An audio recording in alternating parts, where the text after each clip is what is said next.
Hello, my name is Leslie Cherry, and today my topic is about whether or not books should be banned. What do the books Fahrenheit 451, 1984, The Handmaid's Tale, and The Help You Give all have in common? All of these books have been banned across the country for a variety of different reasons. In some states, the government is trying to censor the author's writing. According to the article, What do you need to know about the book ban sweeping the U.S.? The author states, most of the books being pulled off shelves are written by or about members of the LGBT community or people of color. This shows us how the U.S. government is trying to censor our reading and trying to tell us what we can and can't read. This violates our First Amendment rights, and it sends harmful messages to students and to all people, and takes away personal choices from the majority of the public. If more books keep getting banned, then there will be less access to information. In the article, Since Silence Voices Ripples of the Book Ban, the author writes, when certain books are banned or discouraged, it often leads to a narrowing of the curriculum. This limitation in turn restricts students' exposure to a diverse array of ideas and perspectives. This shows us how education will be directly affected if more of these kinds of books keep getting banned, and it wouldn't allow students to broaden their horizons. Um, Limiting access also violates the author's freedom of speech by censoring what they have to say.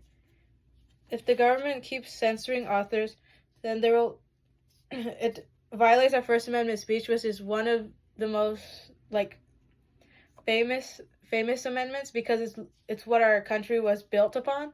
So if they keep doing that, then we're basically going back in time and controlling what people are trying to do.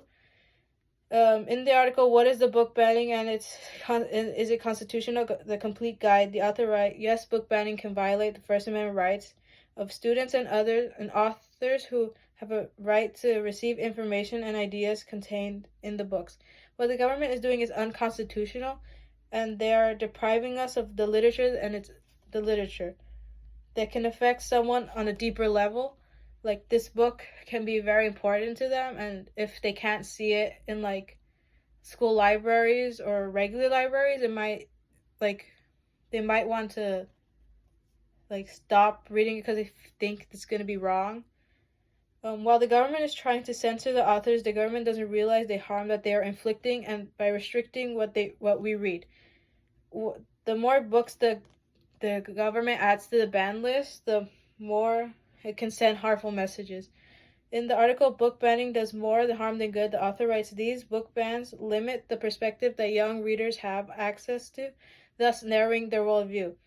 This shows us how important it is to read these kinds of books, especially since a lot of them can give us useful messages and can give us more insights on real world problems, especially in The Hate U Give.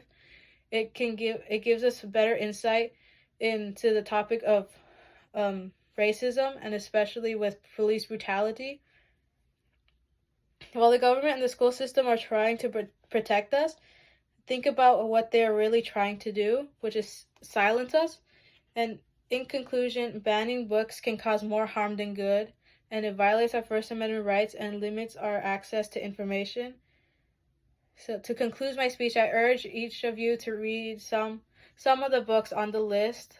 It can really give you a different perspective.